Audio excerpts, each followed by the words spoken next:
Assalamualaikum warahmatullahi wabarakatuh. Tak bunyi kan ni?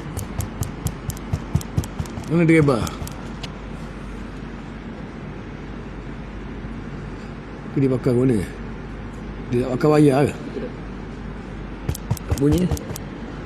Ini buka suara ni. Dah? Ah.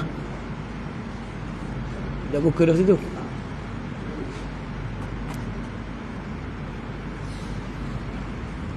Ini dia ni. Ambil mic tu. Baik Wahid. Ambil mic Tok Imam tu.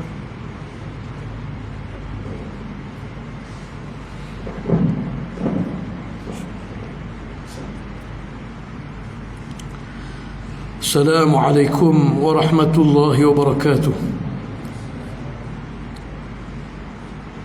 Alhamdulillahilladzi anzala ala 'abdihi al-kitab ولم يجعل له عوجا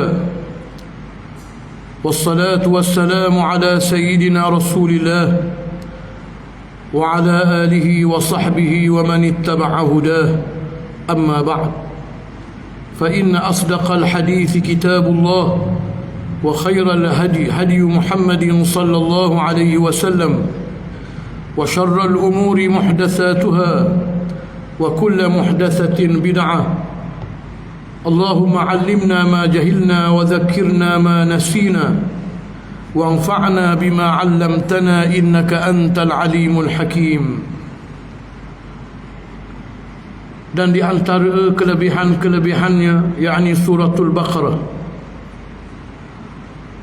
ianya mempunyai kelebihan yang banyak yang sabit dengan hadis-hadis yang sahih lagi mustafidah. Ada di antara hadis-hadis itu yang menyebut tentang kelebihan surah Al-Baqarah ini secara seluruhnya, sebutir surah. Dan ada di antara hadis-hadisnya yang menyebut kelebihan khusus pada sebahagian daripada ayat-ayatnya. Dan ada juga hadis-hadis yang menyebut kelebihan suratul Baqarah digandingkan dengan beberapa surah yang lain. Di antara hadis-hadisnya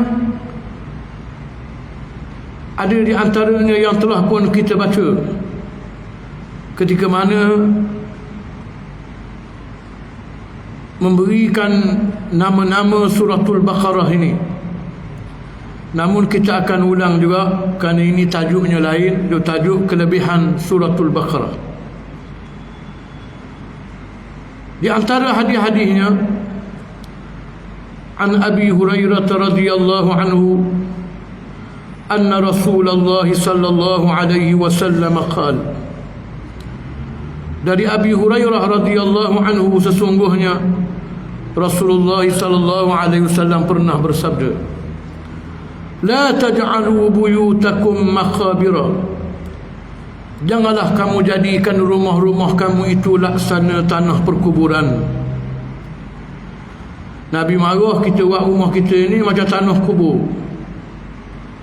Kenapa kubur ni orang tak baca, orang tak semayang dah, orang tak wirid dah, orang mati belaka dah. Kan itu dalam hadis yang sahih Nabi kata, Masalul ladzi yadhkurullah wal ladzi la yadhkurullah kamasalil hayy wal mayyit atau kama qala. Bandingan orang-orang yang menyebut Allah, mengingat Allah dengan orang yang tidak sebut Allah, tidak ingat Allah, bandingan orang yang hidup dan orang yang mati. Sebuah rumah yang tak disebut padanya nama Allah, tak dibaca Quran, tak ada semayang-semayang, walaupun apa meriah, mewah, Nabi kata ini kubur, tak ada guna, hidup tak ada beri manfaat. Jangan buat rumah kamu macam ini. Inna syaitana yanfiru minal baiti alladhi tuqra'u fihi suratul Baqarah. Sesungguhnya syaitan melarikan diri daripada rumah yang dibacakan padanya suratul Baqarah. Nabi kata jangan buat rumah macam kubur, baca Quran. Dan kalau ada ayat Quran, surah Quran, molek baca, ialah baca suratul Baqarah. Kerana surah ni di samping pahalanya banyak, surahnya panjang, perintah Allah, larangan Allah dalamnya banyak, dia juga ada khasiat yang lain. Syaitan tak berani dengan surah ini. Satu rumah yang baca daripada surah Al-Baqarah, syaitan akan lari, Nabi kata. Maknanya dalam rumah kita ni ada syaitan, cuma dah nampak mata je. Dan kalau kita tak baca, syaitan tu duduk seru dalam rumah kita, berumah tangga dalam rumah kita. Dan syaitan ini, dia tidak akan ajak kita, tidak akan bisik ke kita, mereka suruh buat jahat. Maka ini surahnya. Hadis yang kedua, an Abi Umamah, dari Abi Umamah Al-Bahili radhiyallahu anhu, katanya, sami'tu Rasulullah sallallahu alaihi wasallam yaqul, saya telah mendengar Rasulullah sallallahu alaihi wasallam bersabda, iqra'ul Quran, wahai sahabat-sahabatku, bacalah Quran. Dan kita dah bahas dah dulu, di mana dari segi kaedah ilmu usul, al-amru lil wujub, perintah seorang Nabi adalah wajib. Mereka ada dalil lain yang menunjukkan sebaliknya. Sebab itu ada ulama mengatakan baca Quran ni wajib. Wajib atas tiap-tiap orang baca Quran. Sebab Nabi kata, iqra'ul Quran, bacalah Quran. Dan ada ulama yang mengatakan baca Quran ni untuk sebuah kampung fardu kifayah, untuk sehari-hari. Sehari-hari sebutir kampung tu tak ada orang baca Quran langsung, sebutir kampung tanggung dosa. Bacalah Quran. Fa innahu ya'ti yawmal qiyamati syafi'an li ashabi, kerana sesungguhnya Quran itu akan mendatangi hari kiamat sebagai pemberi syafaat kepada yang membacanya di dunia. Saya sebut dari itu beri syafaat. Asy-syafa' maknanya genap. Ada orang nak selamat di hari akhirat, pahala dah cukup, maka mari Quran yang dia baca dulu, syafiat, mencukupkan pahala dia untuk melayakkan dia mendapat keampunan dan rahmat Allah. Bacalah Quran. Quran akan beri syafaat kepada yang membacanya di hari kiamat. Dan kita semua sekali akan pergi ke hari kiamat. Tak ada seekor abu pun dah akan pergi. Dan Nabi ayat lalu dah, hari itu yang boleh tolong kamu antaranya Quran yang kamu baca masa kamu hidup atas dunia dulu. Iqra'uz Zahrawain, bacalah dua yang bercahaya.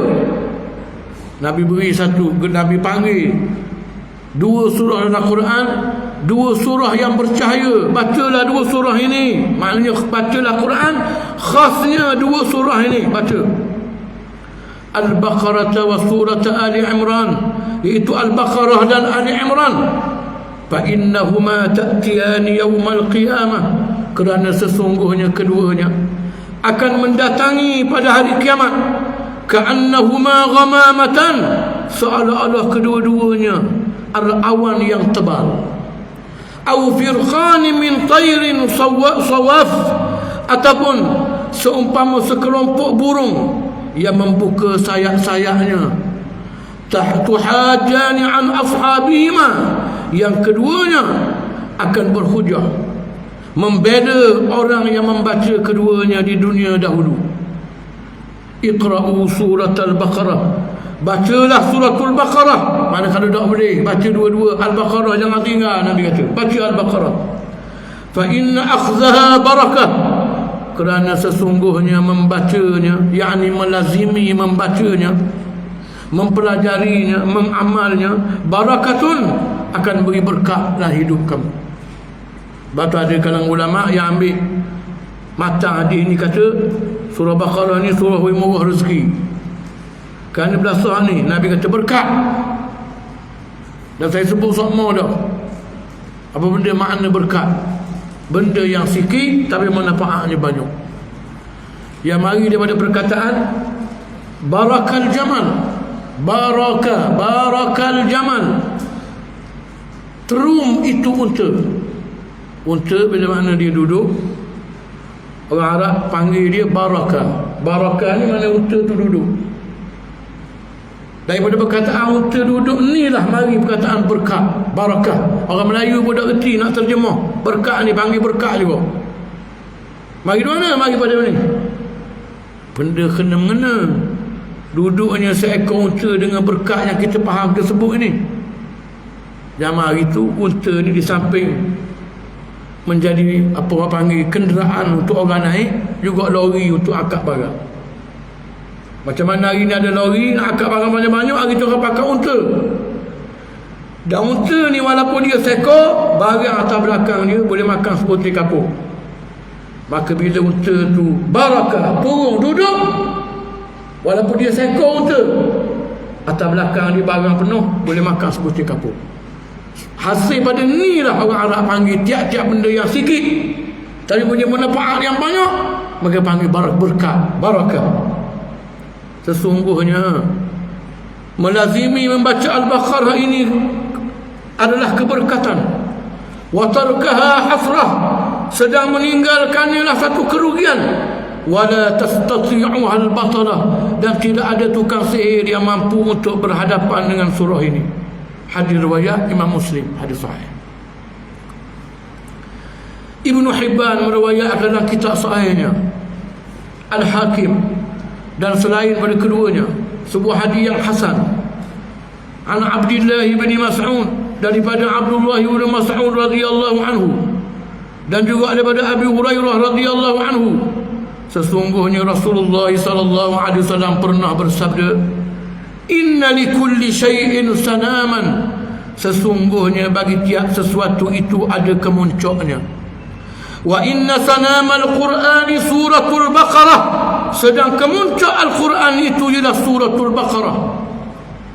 Yang lebih surah ini, man qara'aha fi baitihi laylan, justru sesiapa yang membacanya di rumahnya pada waktu malam, lam yadkhuli syaitanu baitahu thalatha layalin, 3 malam syaitan tak akan berani masuk dalam rumah dia. Baca semalaman, 3 malam syaitan iblis dah lagi. Kalau baca nak malam, tak ada syaitan iblis tu, insya-Allah. Jadi boleh jadi kalau sekiranya dalam rumah tangga kita tak ada kebahagiaan, tak ada rasa ketaatan, rasa yang mendorong kita nak jadi baik, maka kerana iblis ni ramai berdoa lalu dalam rumah kita, pergi mari. Dan ni obat dia, baca surah ini, supaya rumah kita selamat daripada gangguan iblis dan syaitan ini. Kemudian kelebihannya yang seterusnya, an Abi Mas'ud al-Badri radhiyallahu anhu, daripada Abi Mas'ud al-Badri, katanya telah bersabda Nabi sallallahu alaihi wasallam, man qara'a bil ayatayn min akhir suratil Baqarah, sesiapa yang membaca 2 ayat yang terakhir daripada suratul Baqarah, fi lailatin, pada satu malam, kafatah, nescaya kedua ayat ini akan mencukupkan baginya. Kedua ayat ini akan menjaga dia, pelihara dia. Ayat mana? Amanar rasulu bima unzila ilaihi min rabbih wal mu'minun, sampai ke habis suratul Baqarah. Hadis sahih riwayat Imam Al-Bukhari.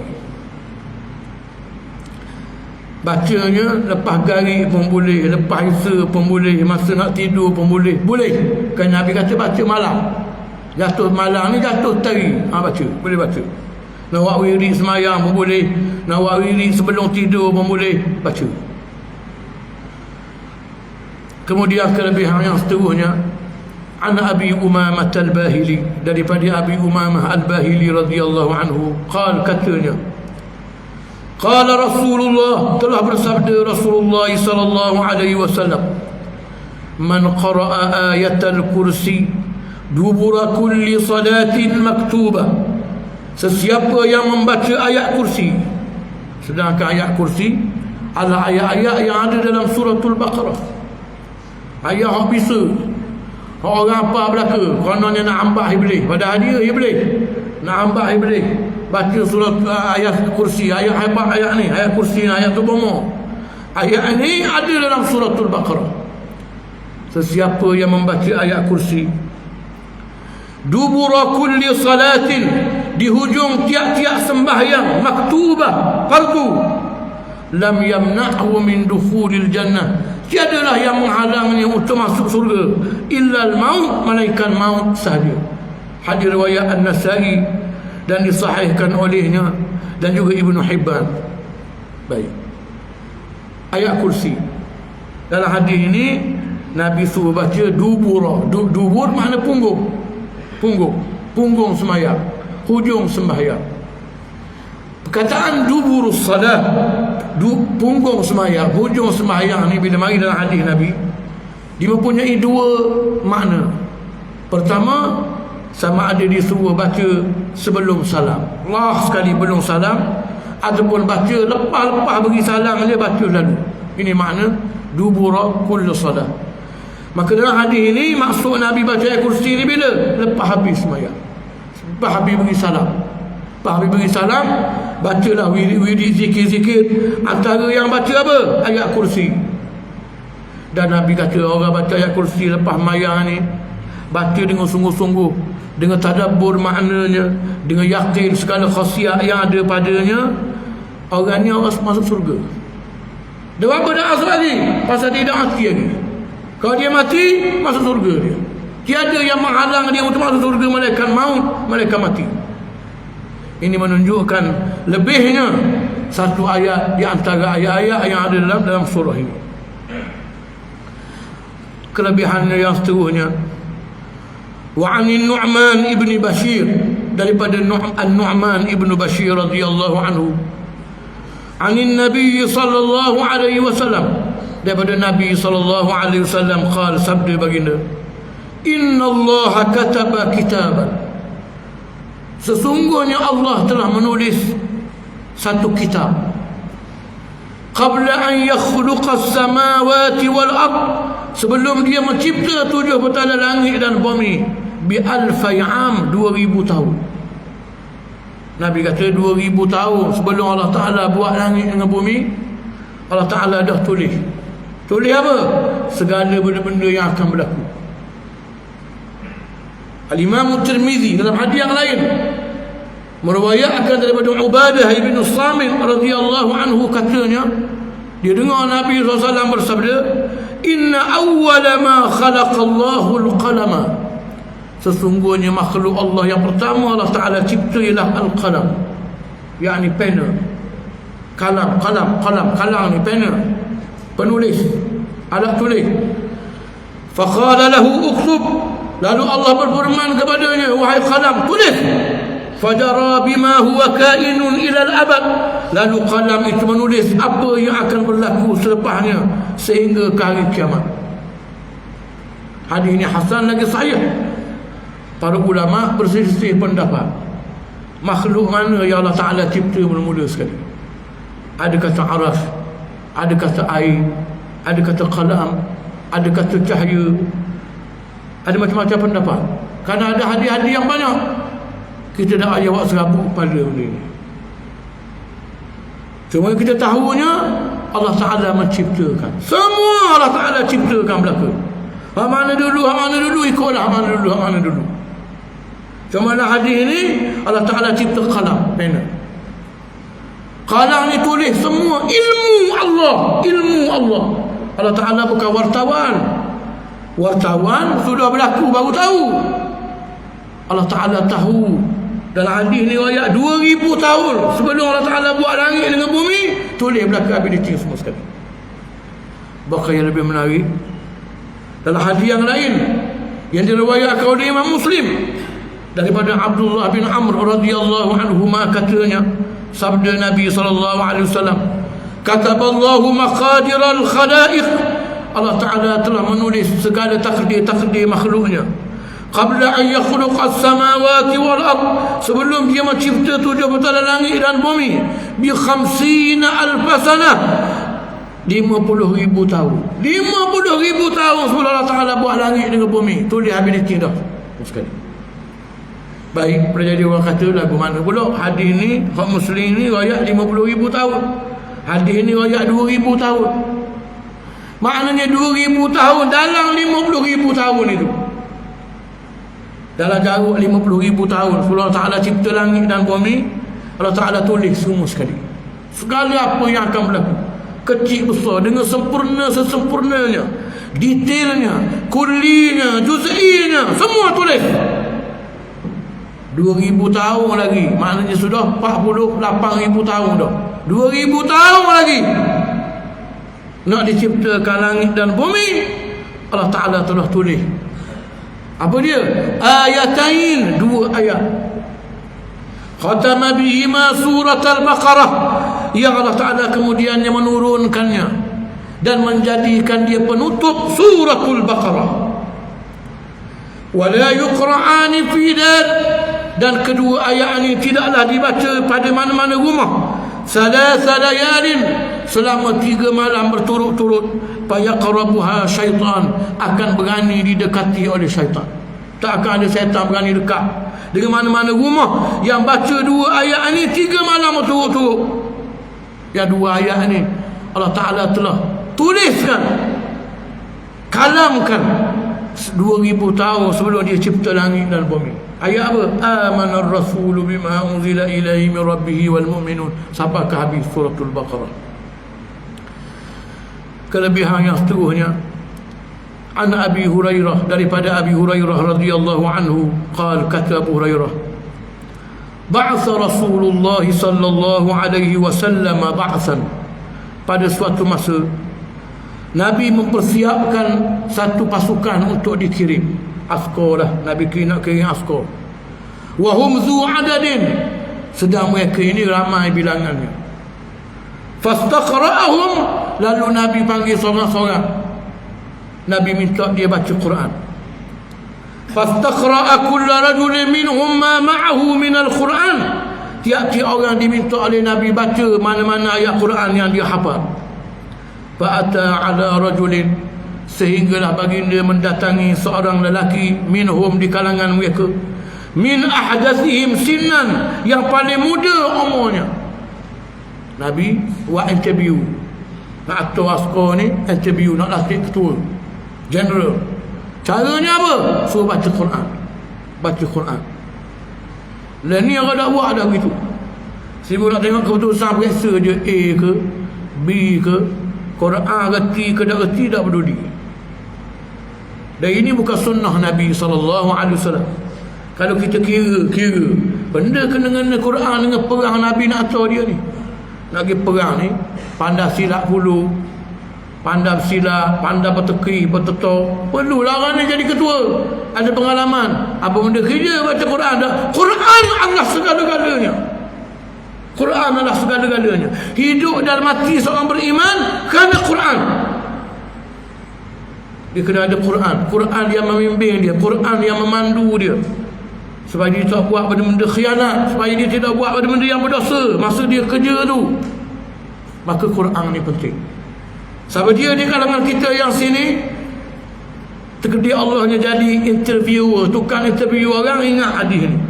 Tanyalah, kita nak tanya pun, tanya atas. Dia mengerti baca Quran.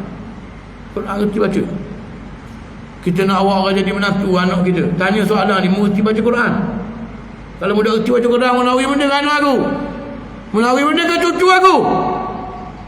Quran ini adalah dusturul hayat, perlembagaan hidup, bukan jampi, bukan ayat-ayat ini tulis dengan khak yang lawa-lawa, cepek di dinding, sampai tak ada makna apa-apa, menjadi perhiasan saja. Ini menghina Quran.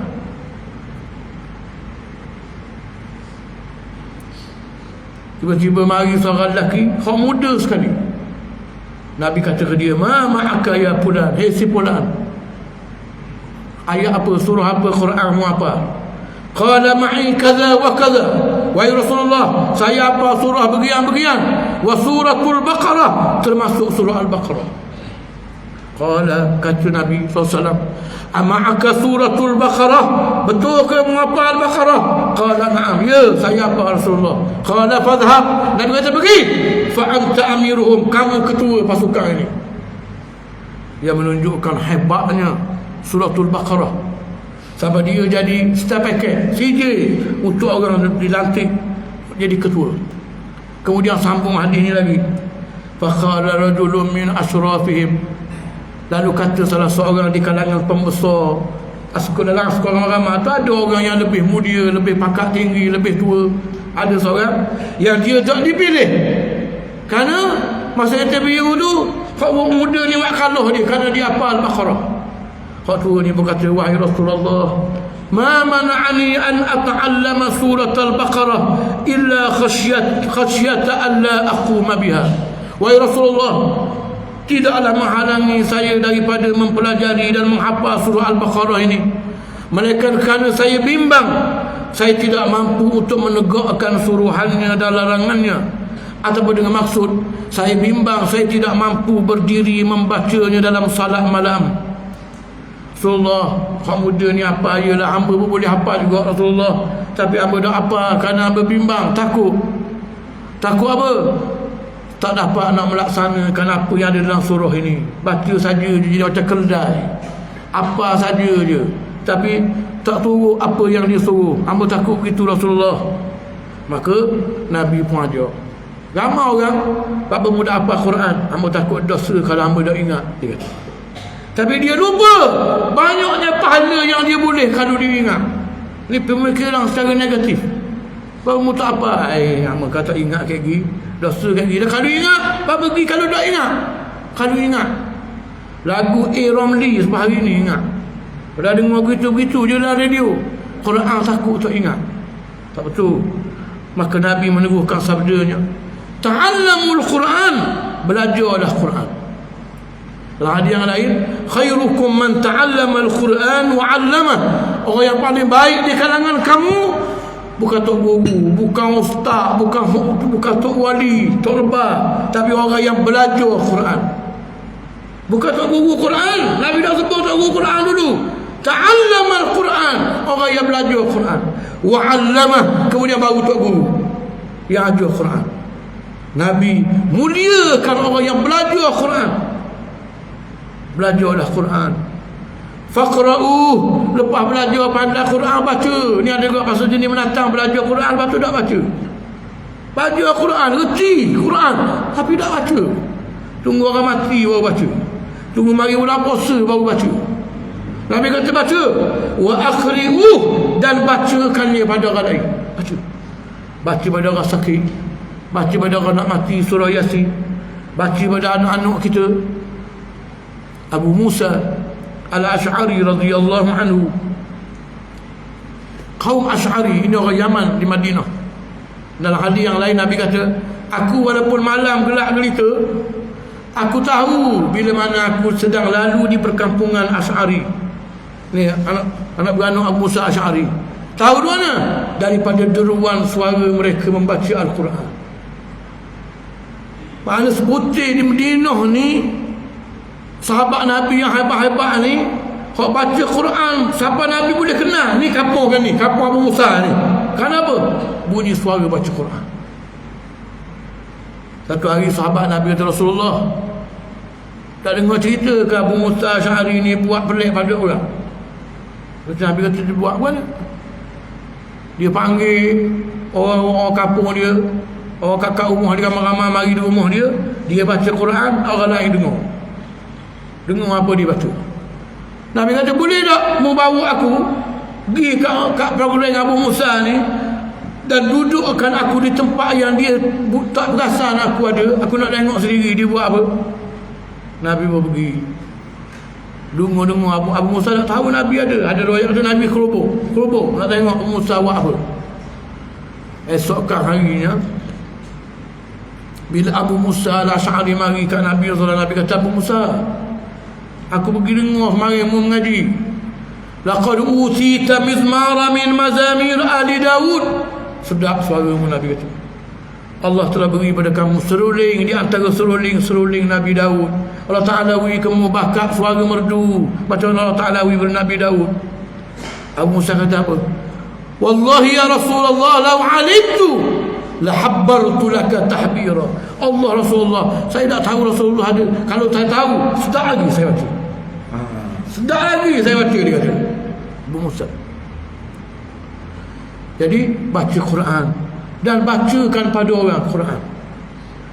Fa inna mathalal Qur'ani liman ta'allamahu, kerana sesungguhnya bandingan Quran bagi orang yang mempelajarinya, faqara'ahu, dan kemudian membacanya, wa qama bihi, dan kemudian mengamalkannya, kamathali jirabin, seperti satu bekas, mahsyuwin, yang dipenuhi miskan dengan kasturi, yafuhu birihihi kullu makanin, yang bau wangi semerbaknya memenuhi setiap tempat.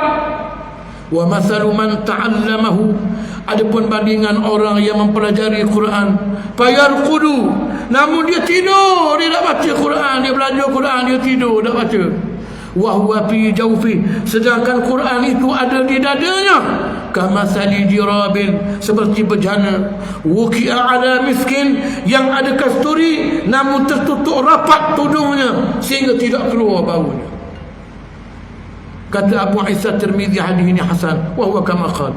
Para hadirin, Nabi kata, orang yang mengaji Quran, baca Quran, maka orang ini bandingannya macam kasturi yang terbuka tudungnya, bau semerbak setiap tempat. Orang yang belajar Quran bagus, macam air wangi juga, tapi tak baca, tidur. Nabi kata, macam mana air wangi dah bekas, tutup. Hijau baju apa air wangi hijau dia bau badan. Kalau tidak bau, bukan kata air wangi. Hijau air wangi ni bau di tubuh kita, bau di rumah kita, bau nak suruh wangi, nak suruh segar. Ini hijau air wangi. Bila duduk dalam Mekah, tudung tak jadi air wangi dah maksud. Dalam hadis yang lain yang diriwayatkan oleh Imam Muslim, Nabi kata, masalul ladzi yaqra'ul Quran kamathali utrujah, bandingan orang yang baca Quran macam buah limau. Rihuha tayyibun, baunya wangi, wa ta'muha hulun, rasanya manis. Wa masalul ladzi la yaqra'ul Quran kamathali tamar, orang yang beriman tapi tak baca Quran, reti Quran tapi tak baca Quran, macam buah kema. Nabi kata, la rihalaha, tidak ada bau baginya. Wa ta'muha hulun, namun rasanya manis. Buah kema ada bau, kalau ada bau tu buah kecut, buah kema. Buah kema tak ada bau. Buah mulut bau tahu manis. Ini banding orang baca Quran dengan orang tak baca Quran. Kemudian fadilah Al-Baqarah yang seterusnya, an Usaid ibn Hudayr radhiyallahu anhu, ini sahabat Nabi Muhammad yang orang hebat, Abu Yahya Al-Ausi Al-Ansari, kibarus sahabah, dia di kalangan orang Ansar ni. Siti Aisyah radhiyallahu anha, ada 3 orang yang kalau dia buka mulut orang lain tak akan cakap, kerana muliakan dia. Dan ketiga-tiganya semua daripada Aus, iaitu Sa'ad ibn Mu'az, Usaid ibn Hudayr, Abbad ibn Bishr radhiyallahu anhu. Ini 3 orang bisa, orang Ansar. Usaid salah seorang. Dan diriwayatkan dia di antara sahabat Nabi selain Abu Musa al-Asy'ari yang merdu bacanya. Dikatakan orang Ansar yang paling merdu suara baca Quran ini orang ini. Dan dia kerja Allahnya datang di perang Badar. Kenapa? Kerana dia tak suka akan berlaku perang. Dia ingat ke sekadar nak pergi sekat rombongan dagang dia. Dan dia sesat yang sesesat-sesatnya. Dan dia sangat dihormati oleh Nabi SAW, dan Nabi biasa bergurau dengan dia. Kerana apa? Kerana dia ni pandai bergurau. Usaid ibn Hudayr antara orang yang pandai bergurau. Bila duduk kat Nabi, adakah Nabi tahu, kita kena ingat, kita tak boleh gurau dengan semua orang. Tapi ada orang kita tahu dia ni jenis gurau, sehingga Nabi sendiri, bila Nabi dalam hadis yang sahih, Nabi duduk dekat Usaid, Nabi pun ambil kayu, Nabi cocok perut Usaid. Lalu Usaid kata, "Sapati Rasulullah, cocok saya, cocok saya." Lepas tu Nabi kata, "Kalau nak cocok balik lah." Dia kata, "Rasulullah, kalau saya cocok Rasulullah ada baju, tutup Rasulullah cocok saya tadi tak ada baju, kena perut saya sakit." Nabi pun selok. Kalau nak Nabi kata, dia pun cium perut Nabi SAW. Kata, "Saya nak ni je Rasulullah, cocok Rasulullah." Mana nak cium? Kalau minta beri kan boleh cium Nabi. Meninggal dunia pada tahun 20 Hijrah dan diimamkan sebagai jenazahnya oleh Amirul Mukminin Sayyidina Umar bin Al-Khattab radhiyallahu anhu. Baik, kisah yang menarik Usaid bin Hudayr. Katanya, "Bainama huwa yaqra'u min al-laili surat al-Baqarah." Satu masa dia membaca suratul Baqarah pada satu malam. Ada riwayat mengatakan dia semayang malam tapi baca suratul Baqarah. Daripada zahir hadis seolah-olahnya dia baca surah Al-Baqarah saja, bukan semayang. Ini tak kira tapi dia baca Al-Baqarah pada waktu malam. Dan riwayat Muslim fi mirbadih, dia baca tu dekat mirbad. Mirbad ini biasanya belakang rumah tempat orang Arab jemur kema. Orang panggil layang orang panggil. Macam kita jemur ikan masing. Dia jemur kema belakang rumah. Dia duduk situ. Semayang ke, baca Quran saja ke, dia baca Al-Baqarah. Wa farasuhu marbutun indahu, sedang kudanya tertambat di sisinya. Dia duduk semayang ke, baca Al-Baqarah, kuda duduk tambat kat dia. Iz jalatil farasu, tiba-tiba kudanya itu meronta dan melompat-lompat. Fasakata, lalu dia pun memberhentikan bacaannya. Fasakata, dan kuda dia pun berhenti meronta dan melompat. Dia baca, tengah-tengah baca, bunyi kuda, berlepuh kuda. Dia berhenti, kuda tu pun berhenti. Fasakat faqara'a fajalatil faras, dia kemudian menyambung semula bacaannya. Tiba-tiba kuda itu gelepar pula sekali lagi. Sambung baca, gelepar. Fasakata, dia pun berhenti baca. Wasakata, kuda tu pun berhenti gelepar. Summa qara'a, kemudian dia menyambung balik bacaannya suratul Baqarah. Fajalatil faras, tiba-tiba kuda dia gelepar balik. Fansarafa, lalu dia berpaling.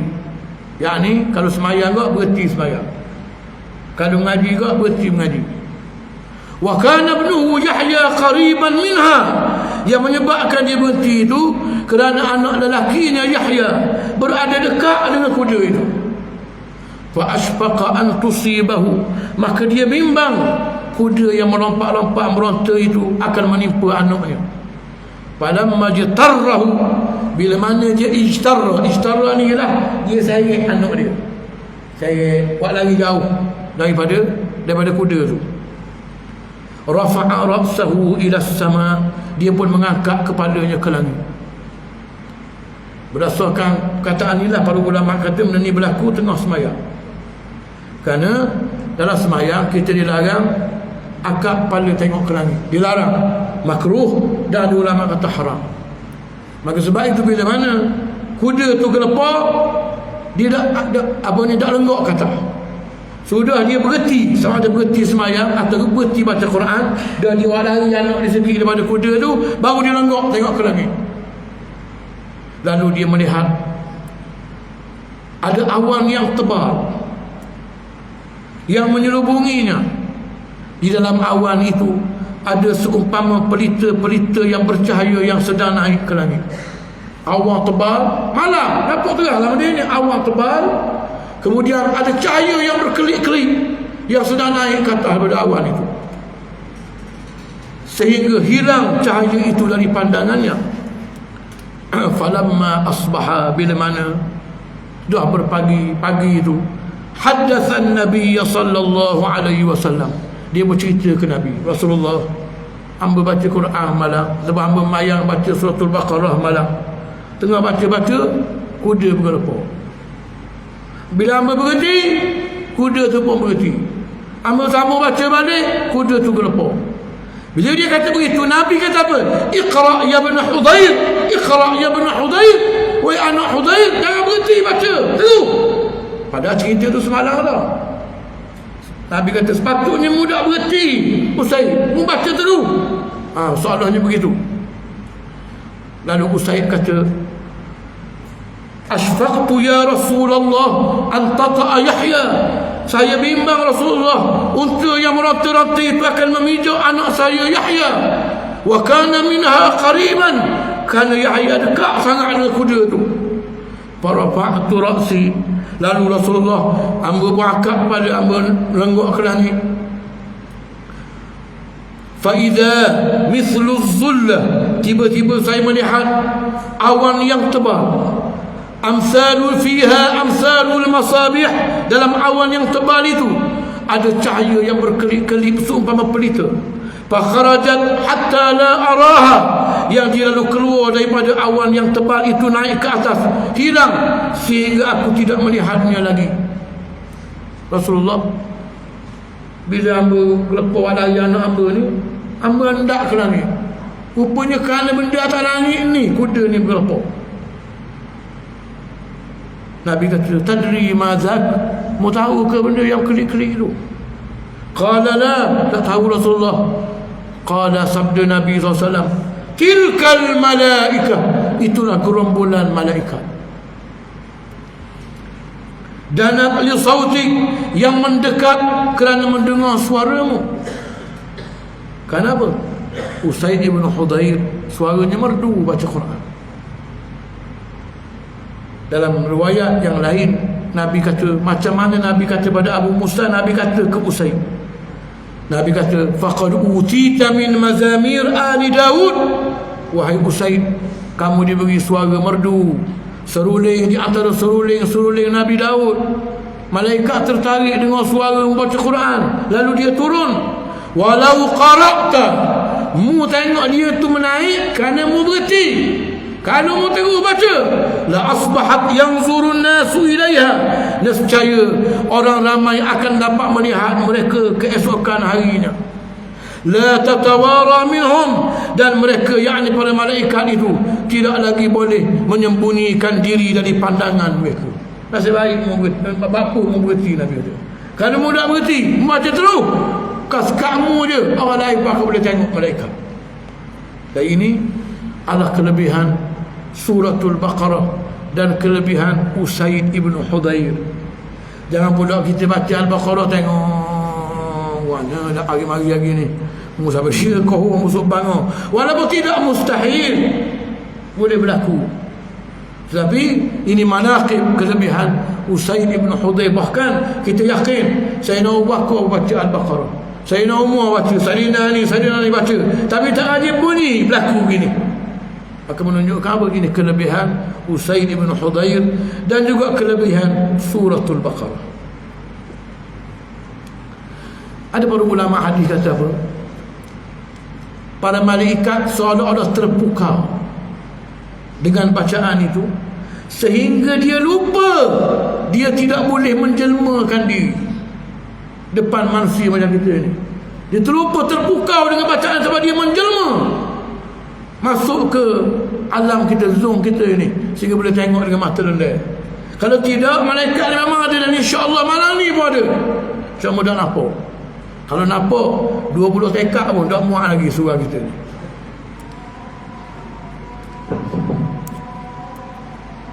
Dan di antara kelebihan surah ini juga yang terakhirnya, para sahabat Nabi radhiyallahu anhum memandang agung, hebat mana-mana orang yang menghafal Suratul Baqarah dan surah Ali Imran. Sayyidina Anas bin Malik radhiyallahu anhu mengatakan, kana ar-rajulu idza qara'a al-Baqarata wa Ala Imran judda fina. Seseorang di kalangan kami, bila mana dia membaca Al-Baqarah dan Ali Imran, yakni menghafalnya, kerana itu bukan ada Quran macam hari ni, dia mampu hafal Baqarah dan Ali Imran, maka dia sangat unggul di pandangan kami, orang hebat di kalangan kami. Suratul Baqarah seluruhnya adalah madaniyah, dengan tidak ada khilaf di kalangan mufassirin. Dan berkata setengah ulama, surah ini terhimpun padanya 1000 khabar, 1000 perintah dan 1000 larangan. Sama ada 1000 ni bilangan sungguh atau 1000 ni nak ayat banyak pada kita. Dia kata, dah buat aku tunggu mudah mari-mari 1000 kali dah aku pergi rumahmu, mu tak ada. Takkan 1000 kali, sungguh 1000 nak ayat banyak. Ada banyaknya cerita dalam surah Baqarah, banyaknya perintah Allah dan banyaknya larangan Allah. Dan berkata para ulama yang membilang ayat-ayatnya dan huruf-hurufnya, ayat surah ini adalah sebanyak 287 ayat, sedang kalimahnya, yakni perkataannya pula 96,121 kalimah, sedang hurufnya pula adalah sebanyak 25,500 huruf. daripada surah ini. Sebab begitu orang bilang, kenapa? Kali ini kalamullah, kalam Allah, yang Allah Ta'ala tidak akan bercakap dengan sia-sia. Firman Allah Ta'ala, a'udzu billahi minasyaitanir rajim, bismillahirrahmanirrahim, alif lam mim, dzalikal kitabu la raiba fihi hudan lil muttaqin الذين يؤمنون بالغيب ويقيمون الصلاة ومما رزقناهم ينفقون والذين يؤمنون بما أنزل إليك وما أنزل من قبلك وبالآخرة هم يوقنون أولئك على هدى من ربهم وأولئك هم المفلحون. Dan sebelum kita tutup untuk kuliah kita malam ini, supaya kuliah sekali lagi tak payah ulang dah ni, alif lam mim dari segi tajwid. Nak sentuh sekali, kita jarang sentuh tajwid ni. Bila soal sekali ni kadang ramai sangat orang buat salah dalam ni, maka menjadi tanggungjawab untuk kita sebut. Di mana alif lam mim ini huruful muqatta'ah, huruf terpotong-potong. Macam kita lah, JKA, apa lagi weh, PBB, apa dia, rekah, nak rekah ni ya. Ini huruful muqatta'ah, di mana hukum tajwidnya alif tu sebut alif, alif samalah alif. Lam dengan mi itu penting. Lam itu berhadirin ialah ma lazim harfi musaqqal, yang mesti 6 harakat, dengan tidak ada sebarang negosiasi, tak ada berunding tau. Alif lam 6 harakat. Kemudian lepas daripada ujung huruf lam, cara jelas apa, lam, alif, mim. Mim ujung dia, ujung perkataan lam itu ialah mim. Jumpa pula dengan mim sungguh, mim jumpa dengan mim, maka idgham mutamatsilain, 2 harakat, sekurang-kurangnya 3 lah, 2, 3 begitu. Alif lam 2, dengung situ pula. Lepas tu mim belakang tu pula ialah mak lazim harfi mukhaffaf, 6 harakat juga, sepasai tak boleh kurang. Ini alif lam mim. Jadi supaya pengajian akan datang tak payah pergi dah sini, sebab ayat tu saja. Kita sebagai qari, sebagai orang tok imam semayang, sebagai siapa-siapa dia pun kena betul ni. Bacalah Quran seperti mana ia dibaca oleh malaikat Jibril kepada Rasulullah sallallahu alaihi wasallam. Barulah haqqa tilawat, baca sungguh-sungguh, baca yang semula-benarnya. Insya-Allah kita akan sambung dalam berkongsi maksud surah yang agung ini. Wa sallallahu ala sayyidina Rasulillah wa ala alihi washabihi ajma'in. Wassalamu alaikum warahmatullahi wabarakatuh.